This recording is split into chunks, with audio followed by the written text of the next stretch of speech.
after a Halloween. Nice balmy morning here today. But anyway, I'd like to call the meeting to order. Deborah Brown will be representing Dr. Katz in a voting capacity today. And I'd like to propose a motion to adopt the minutes of the MPA meeting that was held on September 12th, 2022. If I could have a motion. So move. All right. And let me just poll each of you. Dr. Pagan? Yes. Deborah Brown? Yes. Dr. Martone? And Barbara Lowe. Here. Okay, movement passes.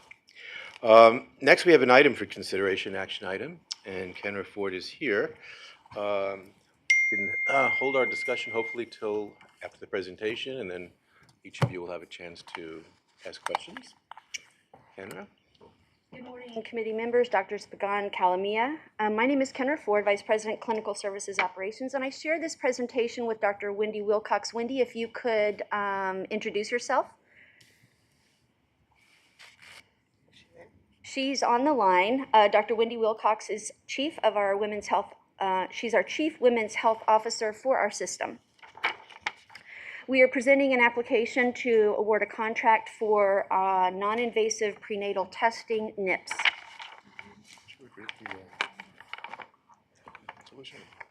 Oh, yes, we need to read the resolution first. Did you want me to read it, or did you want to do that? Whatever the rules are, I'm happy to. Okay. For committee consideration, authorizing New York City Health and Hospitals Corporation, the system, to enter into a 3-year agreement with Natera, Inc. for the performance of non-invasive genetic prenatal tests to detect abnormalities in a fetus, with the system holding 2 one-year options to renew for a total not to exceed cost across the entire potential 5-year term of $15 million. Next slide. Okay. Non-invasive prenatal tests, NIPS, is a genetic testing of blood sample to detect abnormalities in a fetus. Health and Hospitals currently sends NIPS testing to various reference labs, resulting in variable test costs, turnaround time, and test methodologies in use. The locations in scope are our acute cares and Gotham. Currently, we send about 6,000 tests across our system. Women's Health Council, in collaboration with our laboratory services, is seeking to identify a standard test provider for NIPS testing and carrier screening to include 24/7 access to genetic counseling services for both providers and patients. This will reducing the variation from the use of the multiple reference labs, and tests will allow enhanced monitoring of quality and services performed while providing access to testing and counseling services for our patients. Next slide, please. The RFP criteria, I want to highlight our evaluation committee, women's health services, our laboratory services, medical and professional affairs. From an IT perspective, because we do expect seamless integration, our applications team, as well as our integration, which are our interface experts, and a genetics counselor from our facilities. Our substantive criteria was 30% test quality and technology, 30% integration, client services 20%, and cost 20%. And we'll have further details on MWBE later in the presentation. Next slide, please. The procurement overview: on April 21st, the RFP was published. We hit our milestones, and on August 2nd, the evaluation committee submitted final scoring. Natera was the highest rated proposer. Next slide, please. Dr. Wilcox.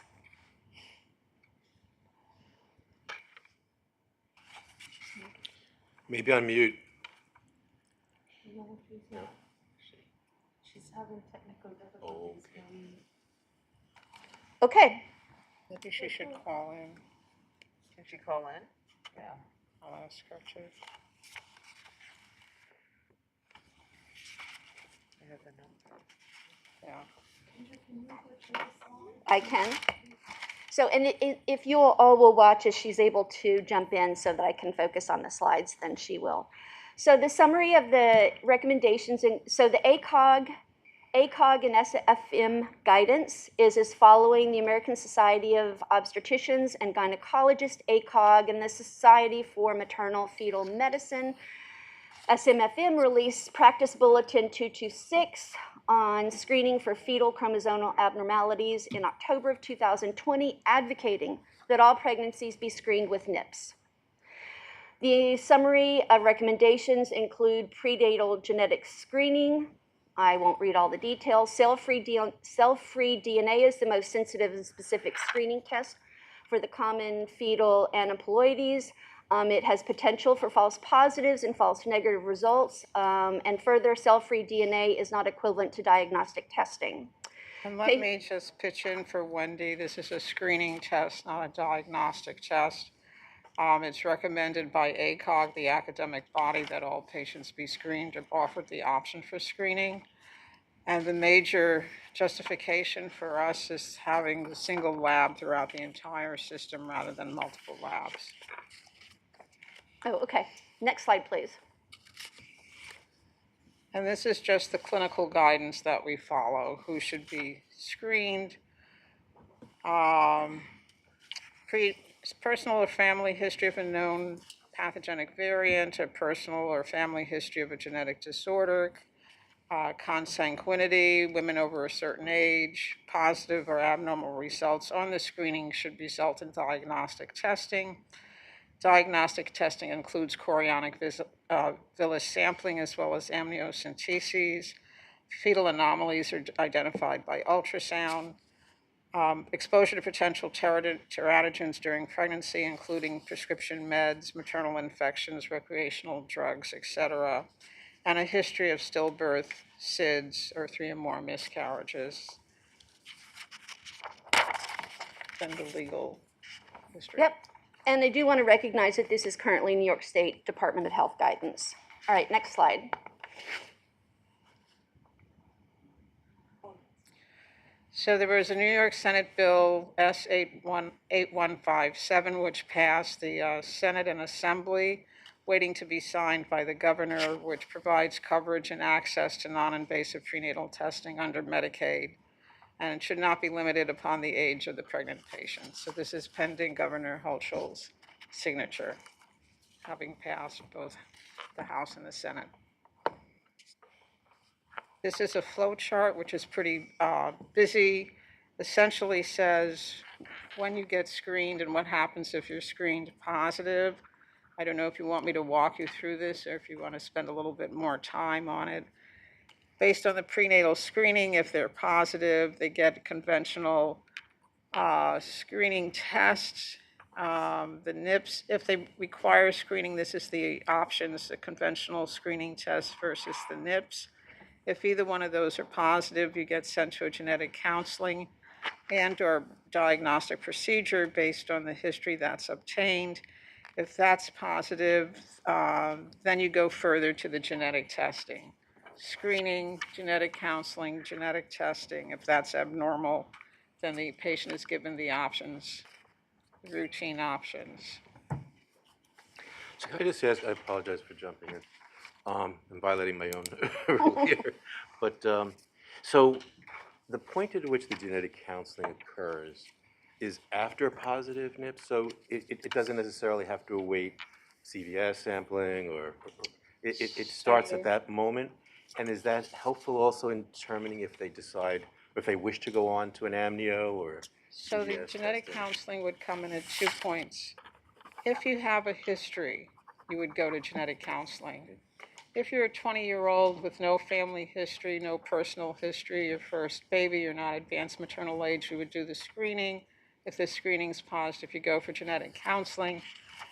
And then once you have the diagnostic information, you would sit with a genetic counselor, and you might actually have more counseling as well with a neonatologist. Oftentimes, if you want to know what the prognostic indicators are, what the quality of life would be with the child, it's often helpful to sit down with a neonatologist or pediatrician. But the genetic counselor can come in 3 different ways, either based on your history. So if I became pregnant today, I would definitely see a genetic counselor. If I was, a 20-year-old, I wouldn't. I would undergo the NIPS. If either one were positive, I would see the genetic counselor again prior to the amniocentesis or the CVS. If the CVS or amnio was positive, I'd probably have another conversation with the genetic counselor for prognosis. Just what would life be like? Perfect. Great, thank you.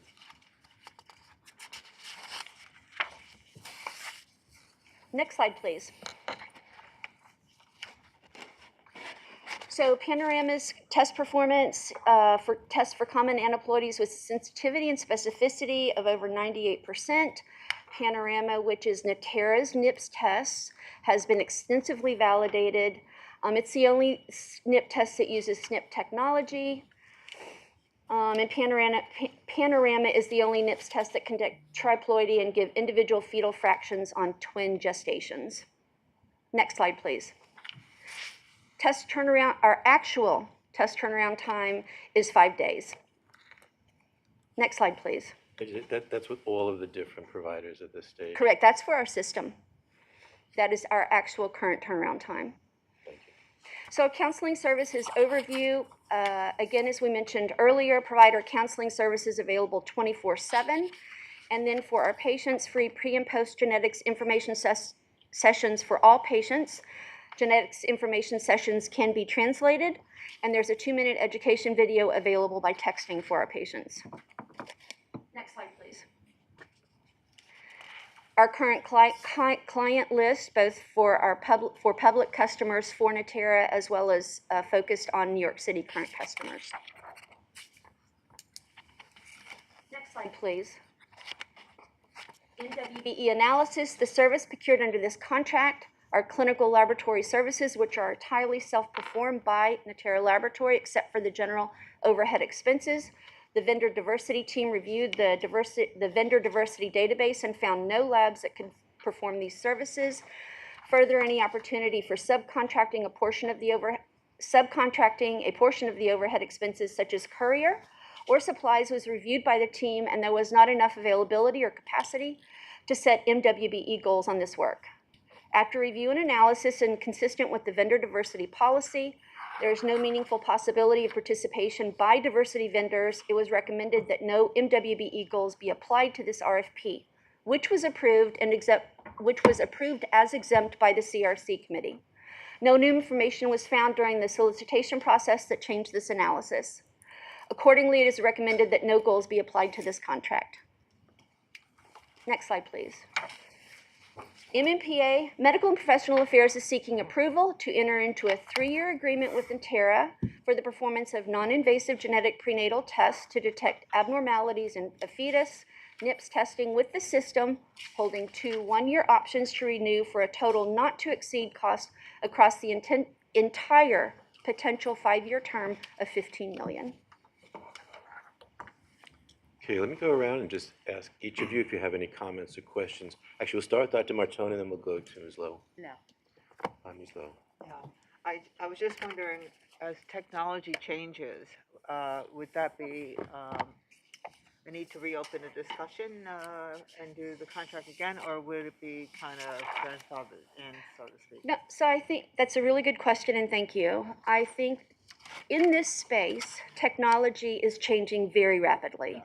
And I think that we always have to keep our eyes open looking forward to ensure that we're doing the very best by our patients. So I think as there are changes out there, it is upon us to continue to evaluate, and that we shouldn't stay focused just because we have a contract. It is challenging, but again, I think most importantly, we have to recognize that this is space changing and getting better and improving all the time.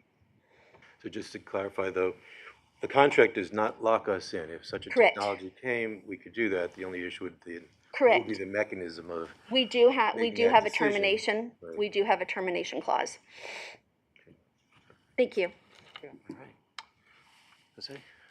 On the reimbursement side, so the test is covered by Medicaid. Mhm. And I was trying to understand, like, the previous technology or existing technology compared to this technology. Is it I mean, it sounds like it's way better from what I can read here, but I'm trying to understand, like, are we going from 96 to 98, or? So we had most of the tests from a performance perspective are performing similarly. What is important in this change that we are making with the single provider is we are integrating fully, which is driving down our turnaround time, and turnaround time does matter.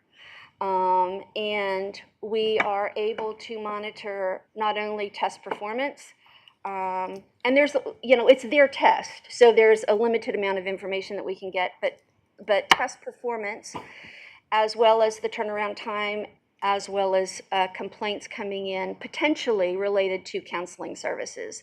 I think the most significant change that we're making prior to now is that we were operating on paper, which added days overall to our turnaround time. And by working with a vendor that is able to seamlessly integrate actually reduces the turnaround.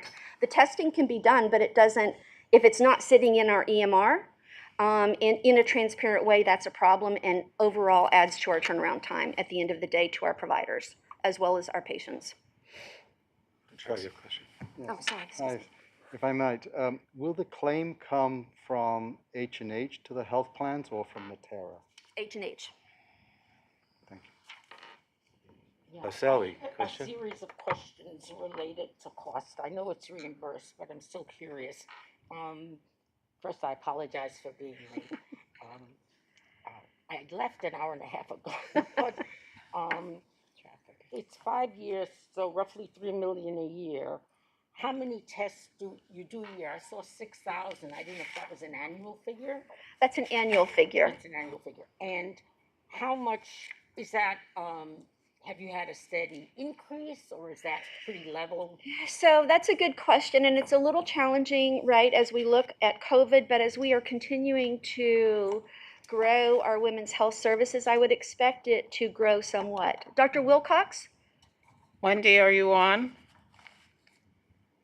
We are preparing, Sally, for it to grow, especially with the focus on the growth in our women's health services. Okay, and I'm curious, what is your annual cost now? I want to say around $3 million. Okay, so there's Approximately, no big cost yeah. differential there. Okay. The tests you take, do you know about what percentage end up being positive? I'll have to follow up. I don't know that immediately right now. Okay. Is there like demographic differences? Is there a group of folks that are more likely to take this test? There are based on our risk groups, Dr. Allen. Yeah, so we offer this, and Wendy is on the phone if, I don't know if I can put her on speaker. Wendy, can you hear us? I can hear you. I can hear you all along. I'm sorry you weren't able to hear me.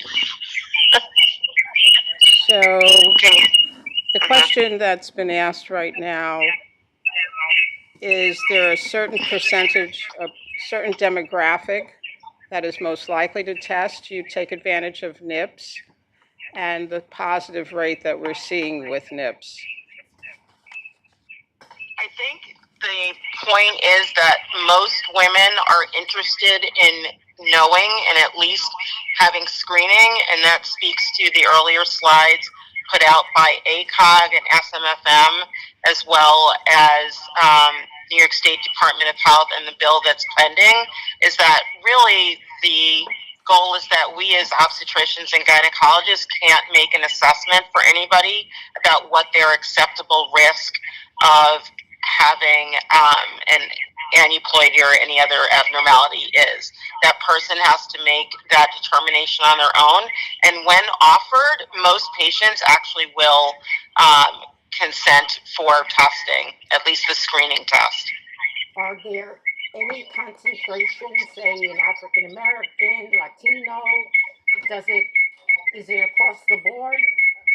It's pretty much across the board. Our older and archaic practice used to be that only if you had certain risk factors or you were over the age of 35 in certain populations, and if in the public population, only then would you be really offered, and that was seen as definitely an inequity. And so now we offer it to anyone who wants, and most patients I've seen in my own practice, young, old, whatever ethnicity or race, actually do want to know. It has a calming influence actually, and they say, oh, okay, at least my screening test is negative. And have you any sense of what percentage test positive? What's the positive? Wendy, do you know the positive rates? There's a lot of reverb on your side. sorry. I thought Kenra had that on her slide. It depends on whether we're talking about NIPT or the carrier screening. But I think it's pretty much in rate with all of the rest of the companies, the Natera. Kenra, do you have that information? Wendy, I can follow up and provide that information back. Okay, I just have two other questions. Is it just clinical for Wendy? Should she stay on? I like the birds. You have birds in your car, Wendy? Sorry, I think I'm still on the WebEx. I should get off of that since you couldn't hear me on that. I'm wondering whether we can do anything with the information that we gather. I know it's a question Jose often asks about just what can you do with the data that you gather? So I think the question that you raised, first of all, Wendy, I'm going to jump in here. Having done OB both in the public side and at Langone, I found that the choices the women make actually are not different from one side of the street or the other. I often make the comment that the patients my particular population were substance abusing, women at risk for HIV, so they would come with a list of questions on a piece of paper with a pencil, where the patients in the NYU faculty practice would have a device. They'd pull, are you having any pain? They'd pull out their device and have their questions, whether the women at Bellevue would actually have it written out in longhand. So just by my personal experience, the desires of pregnant women cuts across all classes, cultures, and races, and really has to do with what we offer. And that's where the disparities come with what's being offered. I think the question you raised, though, so that's anecdotal. Wendy gave anecdotal.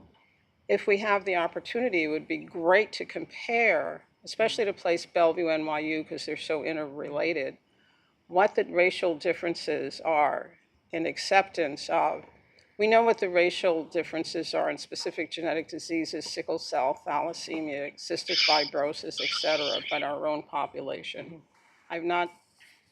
Wendy is probably closer to the literature than I am. She's always passing me articles to read.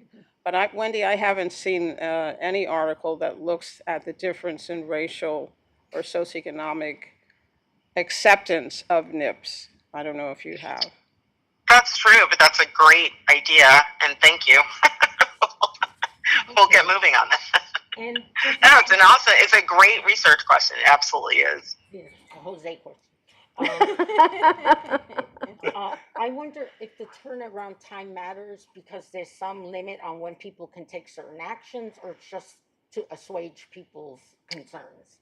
Well, the turnaround time, I think it's more personal comfort if you have a test that you really want to get the results, the faster.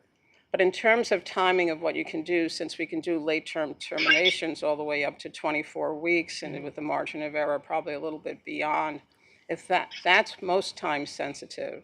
You prefer to do the termination the first trimester. You prefer patients to show up in the first trimester so you can get these tests done so they can discuss with their family, make informed decisions, and if the option that they choose is termination, it's much better to have a first trimester rather than the second trimester. Those are all the questions. Thank you very much. Okay. Deborah, do you have any No, I don't. questions? All right, any questions from anyone else at all? Okay, super. Thank you, Wendy. I'm going to hang up.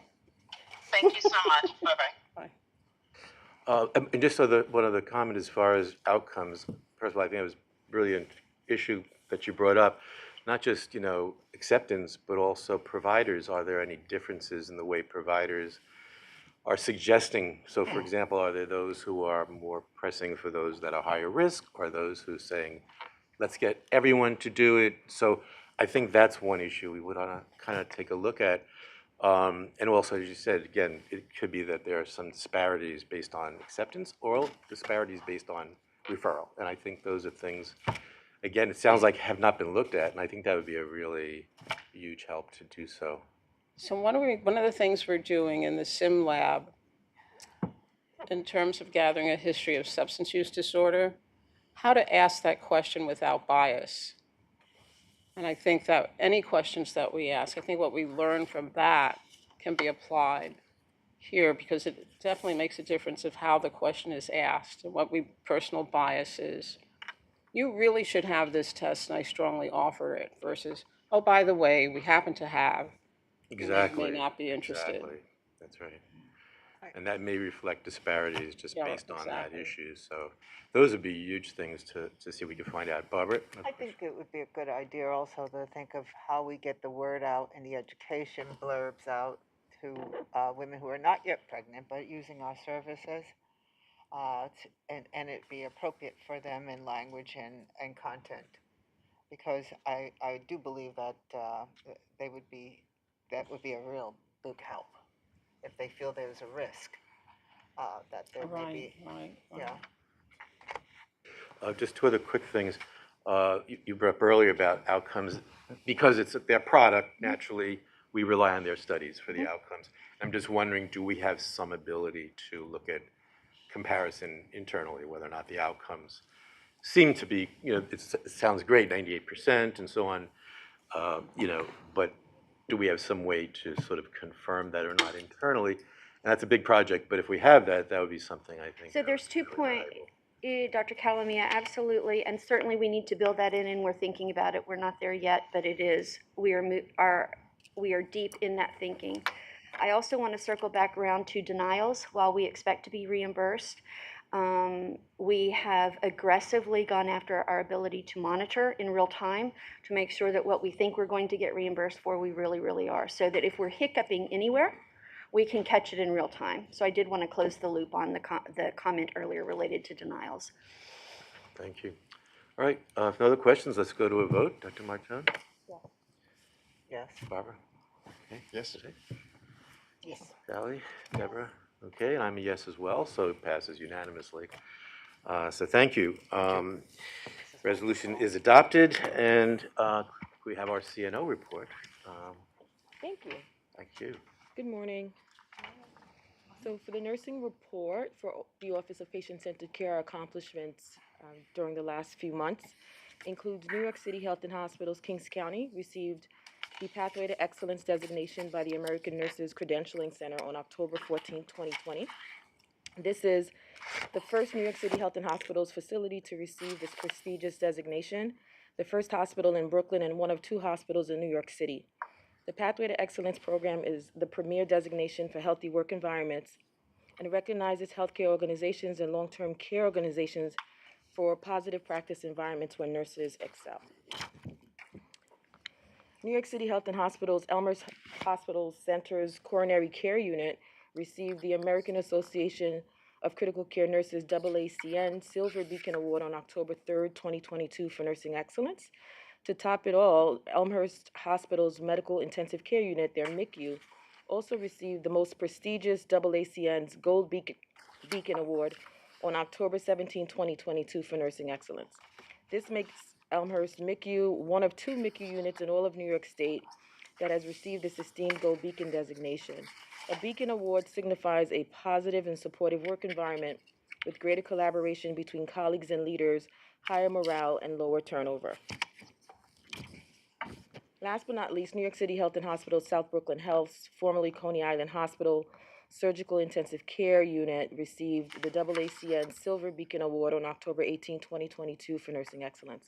All these Beacon Awards are unheard of in the span of a few days, and the first in the history of New York City Health and Hospitals to receive 3 Beacon Awards in 1 month. So we're very, very excited.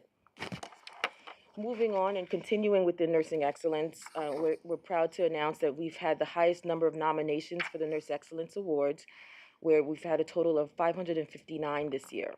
24 awards will be given in excellence in clinical nursing, 4 system awards will be given, 4 DAISY awards for nurses advancing health equity, and 1 structural empowerment award. The celebration is actually going to be rescheduled and is slated to be held in December of this year, not November 14th, because we want more time to plan. Within the Nursing Quality Council, we're doing a lot of work to really create a new infrastructure for nursing quality. In August of this year, August 24th, we had Patricia Quigley, who's a prominent patient safety expert, come in and educate our frontline and our leaders on fall prevention. Dr. Quigley presented the latest innovations and best practices for reducing patient falls and falls with injuries in the hospital setting. Over 200 nurse leaders and direct care nurses attended the virtual webinar. We also held an inaugural Doctoral Circle of Excellence on September 23rd, 2022. The goal for this event was to recognize doctorally prepared nurses and honor their highest academic achievement. This includes graduates of DNP programs, PhD, EDD, and Doctor of Health Administration in Nursing. In addition, it was also to inform and inspire nurses across the system.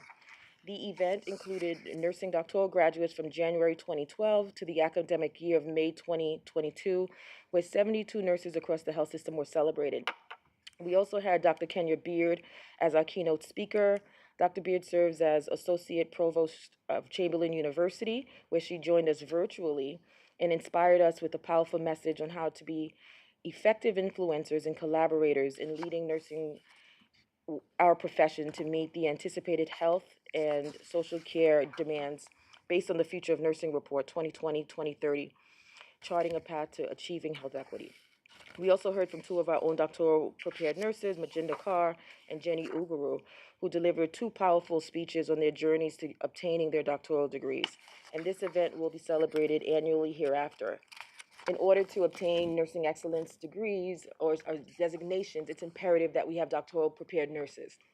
Hence why we've decided to celebrate them across the system. We also started a series called Fireside Chats with me. The first one, the topic was medication administration, because we've seen the issues around medication administration nationally. We had over 143 individuals participate. We also partnered with Danielle Dabari and Lee Fiebert. It was well attended, and we really discussed the implementation of Omnicell and the changes that it will bring with the new medication administration processes for our nursing staff. The next Fireside Chat will focus on documentation post-pandemic or during this period that we're in right now. We also have completed monkeypox training. We created an e-learning training module based on the current FDA and CDC recommendations. And we've also developed and implemented monkeypox vaccine intradermal administration training for all nurses working in acute care and Gotham primary care clinic sites.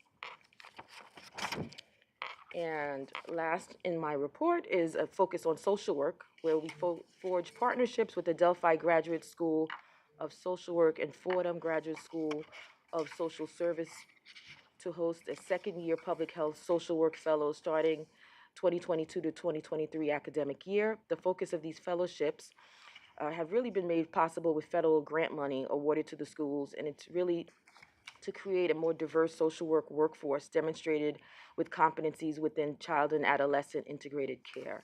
Fordham has placed several fellows at Bellevue, and Adelphi has placed students at Kings County and Jacobi. We look forward to reporting back on higher rates after their graduation in the spring of 2023. That concludes my report. Thank you. Thank you so much. Let's go around board members. Dr. Martin? I just want to congratulate you on the Pathway of Excellence with AMCC. It really shows up in your leadership that you're winning all of these awards. The system is very lucky to have you at its helm for the nurses. Congratulations. Barbara? If I can only speak, I'm overwhelmed. Thank you. Yep. It's so hard to get the nurses bedside and all the way up the ladder to come together for any extensive intervention that brings their practice up, bring their pride up, and help the patients in a way that was really needed. So this is astounding that we have all these doctorate nurses, as well as those practicing, and watching them hopefully aspiring to also get their doctorate. I would imagine that the outcomes where they are going to be stellar, and it's just wonderful. It coincides with all the movements we've made in this corporation to improve care, to improve the workers, and the collaboration amongst clinicians. So thank you so much for moving the nurses up. I know they always had it in them. Correct, the opportunity these had to be made and the barriers removed in a sense, because removing a nurse for an education session is very difficult, when, especially now, the numbers that we've got, so forth. So I'm very, very proud to be a board member and a nurse. So thank you again. Thank you. Jose, any comments? Just congratulations on all these awards. Pretty impressive, and congratulations to the staff at the three facilities that accomplished this. So the question that I had was more like, wow, 72 nurses that got some sort of doctoral degree in different areas, and Dr. Katz actually mentioned it Thursday in his report. So the question that I had was, do they come like knocking on your door saying, are there any opportunities to grow given that I have this degree? And it's sort of like a two-pronged question. One is that, like, how do we think about opportunities for them? And then how do we use what they have learned to improve our system, you know? Well, they're the reason why I started that event, because they asked for recognition and we wanted to know who they were. So we've done two things. We've established infrastructure to know who they are and to support them through the IRB process before they obtain their doctoral degrees. Post obtaining their doctoral degrees, they will receive mentorship to see if they're ready to go into leadership roles, whether it's in the clinical setting or from an administrative capacity. And we are bringing them back every year to network with other doctoral prepared nurses so that they can get to know one another, but also to help us transform care at the bedside. So we're going to be rolling out the care delivery model, and we know their projects to tap into their knowledge at their respective sites. So it's a beautiful thing, and that's why we call it a circle, because there's no beginning, there's no end. But in the middle, it's them to really help us bring forth positive outcomes from a quality perspective at the bedside. And they're experts at this. And so we definitely want to leverage their expertise, and we want them to say, currently there's a gap between academia and practice, and we want to bridge that gap. Thanks. Good. Sally, any I comments? just had a couple of questions, or actually maybe comments. In terms of the doctoral or advanced degree candidates, how does that compare to before? Have you seen an increase? Yes, we've seen an increase. Number one is knowing where they work. So a lot of them do not work in acute care settings, which was surprising, right? And so they really enjoyed the event because we were able to put our arms around all of them and say, you know, you're part of Health and Hospitals, whether you work at Gotham, et cetera. So some of them work in small clinics, and so we wanted to ensure that they understand that we need to leverage their expertise. I also think it's great because Dr. Katz also talked about the decreasing number of doctors. So having nurses with advanced degrees can help bridge some of that gap, hopefully. I was going to ask whether, given our mental health needs, and this is just an idea to toss down, whether there's a way to incentivize either nurses or social workers that are the social workers coming to work for us, the nurses getting advanced degrees, to incentivize them to look at the mental health area as an area of specialization. That's just No, Sally, first of all, I want to answer your first question, and that is yes, we're seeing an increase of doctoral prepared nurses, and that is why we've created the partnership with CUNY to ensure that they can go to CUNY's PhD program. Secondly, I just spoke with Michael Katzab, our Chief Human Resource Officer, just yesterday, and we're planning a behavioral health recruitment fair because of our increase and expansion of behavioral health beds. So not only will we be supporting new graduate nurses to join our behavioral health spaces, but we're also going to be focusing on recruiting nurse practitioners in these spaces as well, in partnership with MNPA and Dr. Barron and Dr. Allen.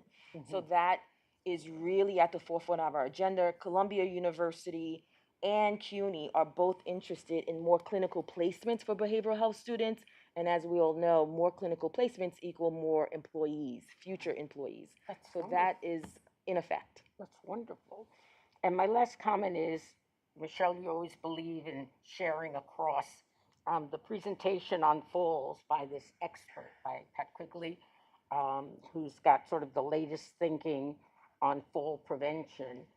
you have a virtual webinar, it might be useful to share with the hospitals, because the folks that we see talking about the falls at our PLOPI meetings are often not the nurses.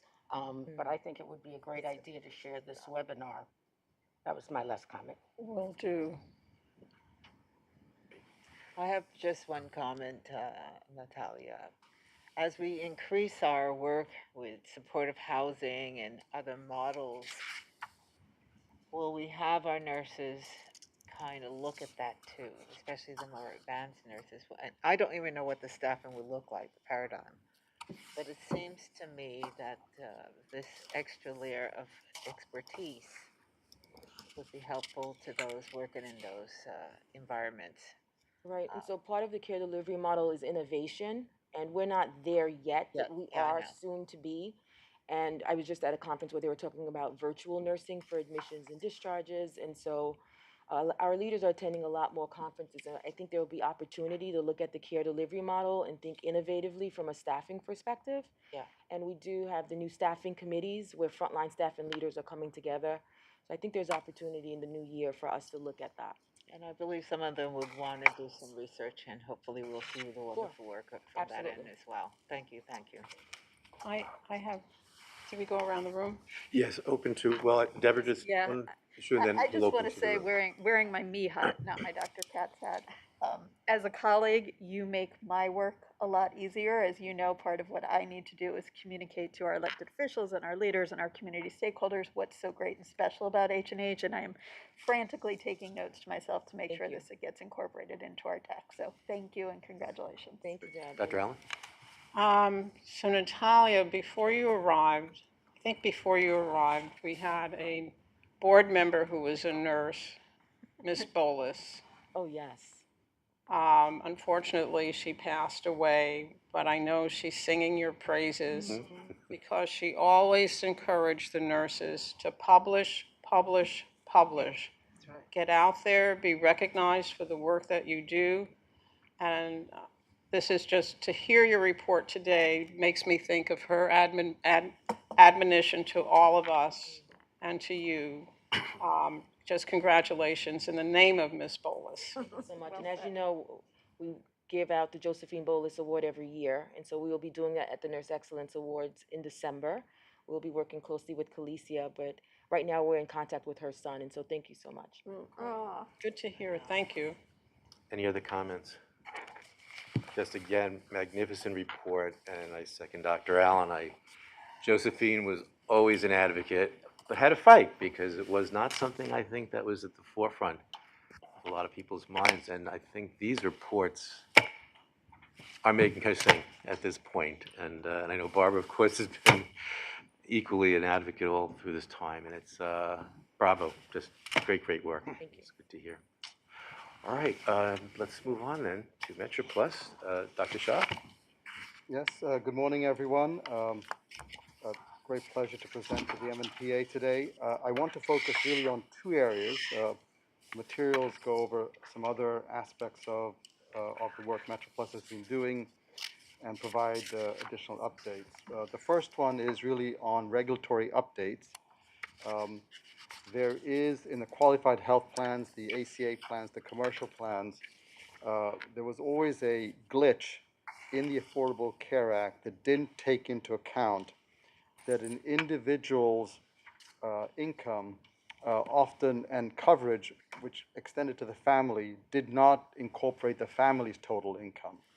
And so since 2013, only the income of the policyholder and the cost of that policy was taken into account to deliver the advanced premium tax credits, or APTC. Now the consideration of the other individuals and the cost of that additional premium is now taken into account. And if the family premium under the coverage exceeds 9.5% of the family's income, the household, not just the individual, is now eligible for the advanced premium tax credit. And as a result of that, more Americans, 1 million more Americans, will be able to take advantage of that premium which will then go ahead and lower the cost of the overall premium that that family has to bear under the qualified health plans. The second update is to say that a federal public health emergency has been now extended through January of 2023. This is most impactful because the PHE essentially suspends the notion of redeterminations, particularly relevant for Medicaid, Essential Plan, Child Health Plus, as well as QHP beneficiaries, in that they don't have to requalify. We do expect that sometime in mid-2023, redeterminations or recertifications will come back, and as a result, the plan is taking the appropriate steps to meet that challenge. But for now, the PHE continues and the suspension of redeterminations continues. And finally, on the Medicaid Child Health Plus side, there's sort of the digital expansion. Currently, when beneficiaries receive notices from the plans, whether it's on booklets, letters, authorization letters, all of those are sent by snail mail. But now a beneficiary will be able to select that to receive their notices through electronically, and we're going to make that available through our member portal. So I think that will be a useful way to make sure these letters get to the beneficiaries on a more timely basis. I do want to switch, if I could, to the next slide, please, and really focus the remainder of the discussion on the Medicare star ratings. And this has relevance to us, not just from the Medicare side, but the area that I'll be focusing on most, the consumer assessment of healthcare providers and systems, or CAP, has large bearing beyond Medicare because this has taken increasing importance, not just for Medicare, but for managed Medicaid, Child Health Plus, the Essential Plan, the Health and Recovery Plan, which focuses on people with behavioral health issues, as well as the qualified health plans. CAPS, the consumer satisfaction portion, has greater bearing more and more on the award that health plans receive from both the state and on the federal side. So to that end, on the Medicare side, just go back one slide, one more. Go back one more slide, please. Yes. So the star ratings are for Medicare, rank Medicare Advantage plans like Metro Plus. They focus on many domains, and those domains are outlined in those 5 bullets that you see in the middle of the slide. The first bullet, effective communication and coordination of care, is the one that focuses on consumer satisfaction. And just so that people have a landscape of how stars work, so they get measured, say, for 2023 stars in 2021, the actual measurement year. The plan assembles all the information in 22, the reporting year. It reflects the star rating in 2023, and the financial impact of the plan is actually achieved in 2024. So it's a 4-year cycle. And so we have to really plan ahead because it just can't come overnight as a result of this. Next slide, please. So for the first time in MetroPlus Health Plan's history, we achieved 4 stars in the Medicare Star Ratings program. We've come close, often by decimal points in the past, off 0.25 to achieve 4 stars, but this time we did it. And again, this reflects most of the work in 2021, collected in 2022, the star ratings for 2023, and it'll have a financial impact, as is pointed out on this slide, in 2024. And that financial impact is considerable. That quality bonus payment of around $5 million for our 10,000 members, across 10,000 members, means that we can provide supplemental benefits to these beneficiaries with regard to vision, dental, transportation, and other medical and non-medical needs. And what were the key drivers to that success? Well, MetroPlus has always done well on what are termed the effectiveness of care measures, the medical measures, the preventive health screenings, tests, and vaccines. The plan has consistently been 5 stars or close to 5 stars in that regard. And so what drove our success this go around to achieve 4 stars? Well, 2 things. One is on the Part D side, the drug side, we were a 5-star plan. That 5-star rating also included measures which have higher weights associated with them, and these are the adherence measures. Adherence to diabetic medications, adherence to antihypertensives, adherence to the statins. And so those highly weighted, triply weighted measures took us to the 5-star area. And then the other driver was improved consumer satisfaction as a result of the CAF survey. So this has been the plan's Achilles heel, to be quite candid, both on the Medicaid, CHIP, and on the Medicare side. And so if you go to the next slide, please.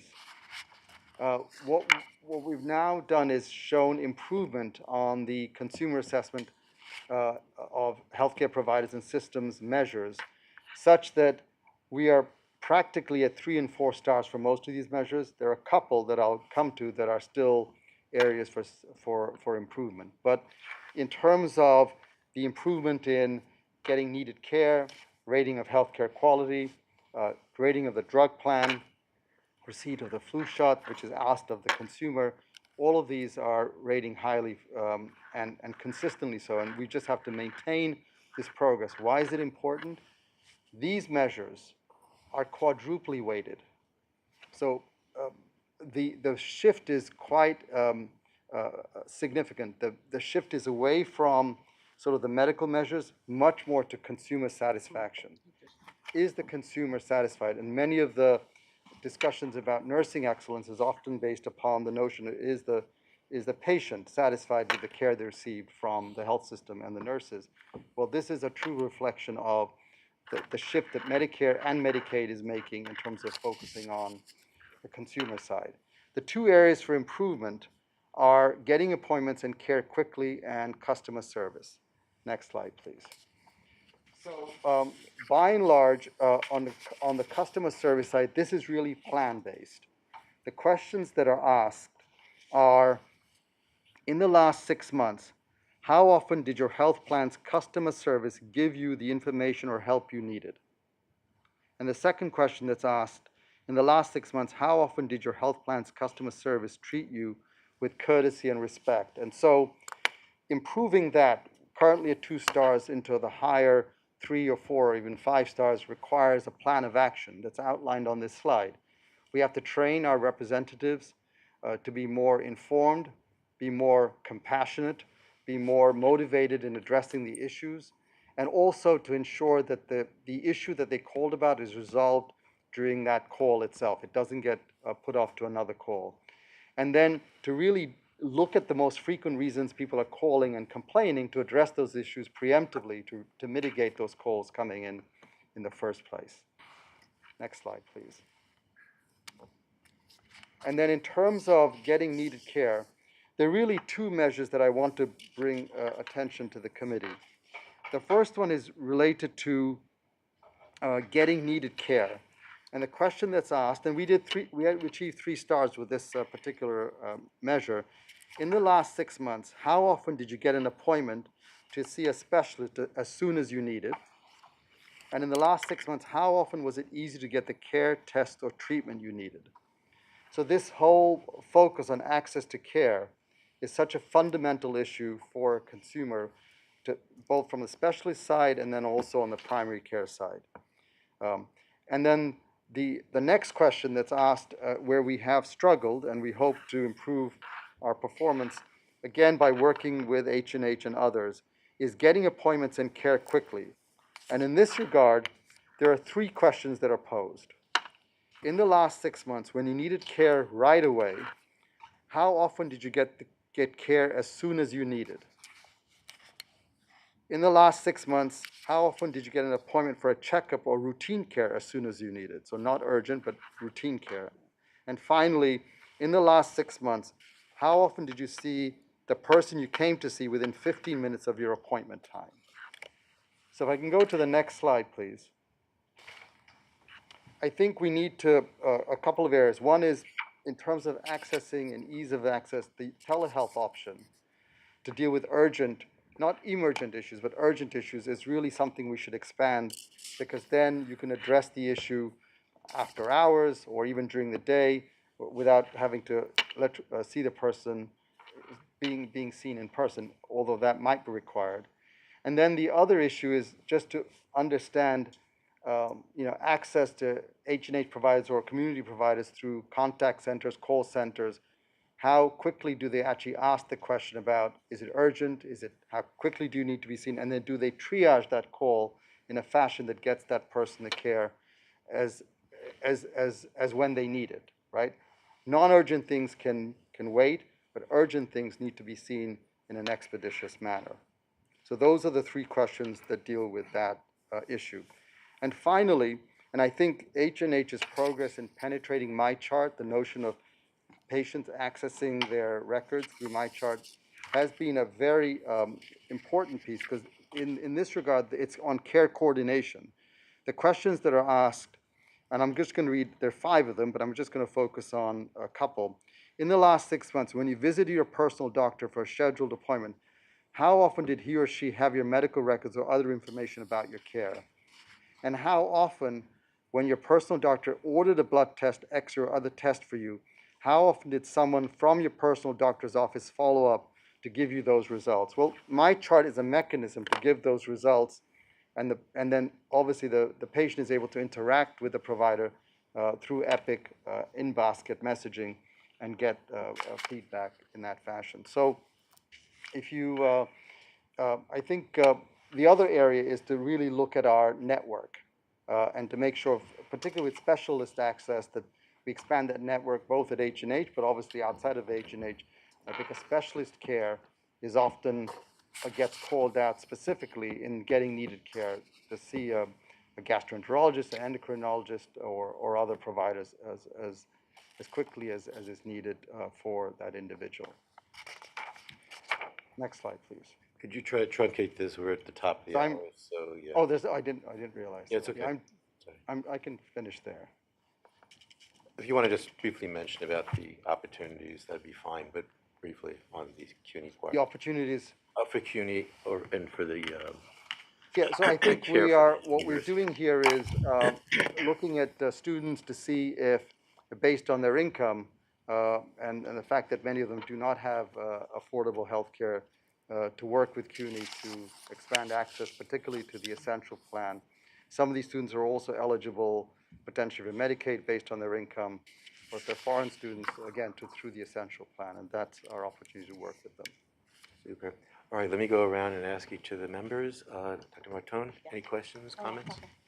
Barbara? Yeah, as a former employee, my experiences as a retiree has been astounding.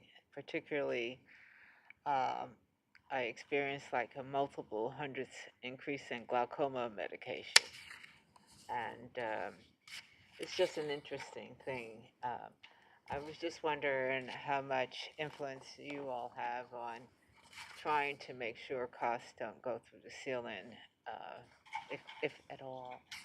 The advocacy that might be necessary from a group like us, a large group with gold stars everywhere. No, I think one of the things that's actually asked on the first slide on Medicare is affordability.